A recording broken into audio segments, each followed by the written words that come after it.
কতটুক মোটা আমরা এখান থেকে দেখাচ্ছি। এই যে আঙুল দিয়ে আমি একটা দেখি, এই যে দেখুন, এই যে দেখেন আঙুল দিলে বোঝা যায় যে কত মোটা হয়েছে। এটা 8 মিলি প্লেট, চমৎকার। এই গেটের সাইজ কত আছে ভাইজান? এই গেটটির পাশে আছে 7 ফুট, উচ্চতায় আছে বরাবর 7 ফুট। অনেকে কিন্তু ছোট জায়গার মধ্যে এই ভিয়েতনামি গেটগুলো কিন্তু তৈরি করতে পারে না।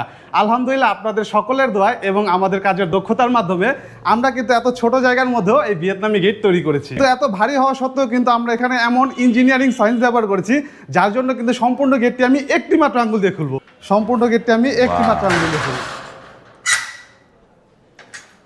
এই যে দেখুন ভাইজান, বাহ, গেটের ডান একদম। অংশ দিক কত সুন্দরভাবে খুলে গেল। এখানে ব্যবহার করেছি আমরা 3 ইঞ্চি বক্স, আর এই যে এখানে রয়েছে 1.5 ইঞ্চি বক্স, মানে 3 বাই 1.5 ইঞ্চি বক্স আমরা ব্যবহার করেছি। এটা হচ্ছে জাপানিজ গ্যালমানাইজ বক্স। প্রাইস কত পড়লো এটার? ভাইজান এটা প্রাইস পড়েছে 88,200 টাকা। 88,200। তা স্কোয়ার ফিটে কত টাকা?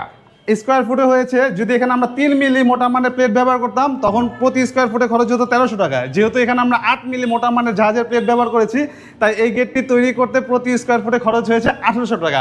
আবার যদি এখানে আমরা 5 মিলি মোটা মানের জাহাজের প্লেট ব্যবহার করতাম তখন প্রতি স্কোয়ার ফুটে খরচ হতো 1500 টাকা।